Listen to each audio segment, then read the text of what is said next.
تیری مالک یوم الدین. اوپر والے لیول تک اداروں سے اوپر کا کام ہے. اس کی وجہ یہ ہے کہ اداروں نے تو وہی کچھ کرنا ہے جو قانون میں لکھا ہوا ہے. ادارے بیچارے کیا کریں؟ مجھے بتائیں عدالتیں کیا کریں؟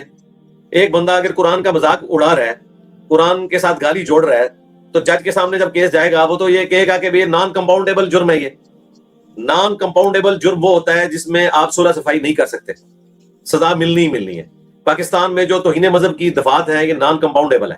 یہی تو ہم رونا رو رہے ہیں کہ قانون میں تبدیلی کی ضرورت ہے, اس میں توبہ کی شک شامل کریں. جج بیچارے کیا کریں؟ جج کے سامنے رو رو کے لوگ معافیاں مانگتے ہیں. وہ کہتے ہیں بھائی آپ کی معافی ہم کیسے قبول کریں, قانون میں تو لکھا ہی نہیں ہوا کہ معافی قبول ہے. تو یہ جو تکلیف اس وقت امت کاٹ رہی ہے, اور یہ بھی ایک ٹک ٹاکر کے حوالے سے جو چیز سامنے آئی ہے, اور وہ معافی مانگ رہا ہے, اس کی ماں بھی معافی مانگ رہی ہے, آپ نے دیکھا ہے. اور لوگ بڑے بھولے سے بن کے آگے کہہ رہے ہیں جی اس نے توبہ کر لی ہے تو معافی قبول ہونی چاہیے. اللہ کے بندو, یہی تو بات میں رونا رو رہا ہوں اتنے عرصے سے, پچھلے 5-6 سال سے.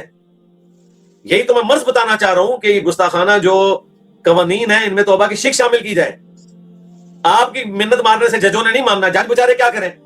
وہ کہیں گے قانون میں 295A-B-C کے اندر توبہ لکھی کوئی نہیں ہوئی. تو میرا خیال ہے اب یہ بڑا اچھا موقع ہے, لوہا گرم ہے, تو انشاءاللہ ہم اس پہ اس اتوار کو میں ضرب لگانے لگا ہوں. میں نے ارادہ کر لیا ہوا ہے کہ میں اس اتوار کو پاکستانی قوم کو جھنجھوڑوں گا کہ اب سب لوگ کہہ رہے ہو نا کہ اس ٹک ٹاکر کی توبہ قبول ہونی چاہیے, تو یہ گورنمنٹ سے ڈیمانڈ کرو, پارلیمنٹ سے ڈیمانڈ کرو کہ اس قانون کو بدلیں, اس میں توبہ کی شک شامل کریں. یا موقع آ گیا ہے کہ ہم اگلی جو 28ویں آئینی ترمیم ہے اس میں توبہ کی شک شامل کریں تاکہ لوگوں سے ان کی زندگیاں نہ چھینی جائیں. دوسری طرف ان مولویوں نے ساروں نے تو توبہ کر کے سائڈ پہ ہو گئے. جتنے مولوی ہیں, بریلویوں کا مفتی پنڈی میں بیٹھا ہوا روزہ شریف پہ جا کے اس نے توبہ کی ہے. بھائی توبہ کہاں سے قبول ہے؟ تمہارے قانون میں تو توبہ کوئی نہیں ہے.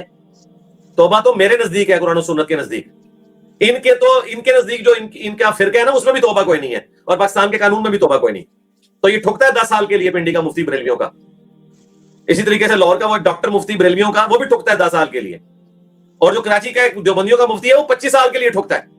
اور اس سے بڑا عجیب معاملہ یہ ہے کہ ان تینوں نے ویڈیو میں آ کے معافی مانگی ہوئی ہے. معافی کا مطلب یہ ہے کہ انہوں نے مان لیا کہ ہم نے کام ڈالا ہے. تو اگر یہ نظر آتی کونسل تک کیس چلا گیا نا تو وہ ٹھوک دیں گے ان کو ساروں کو.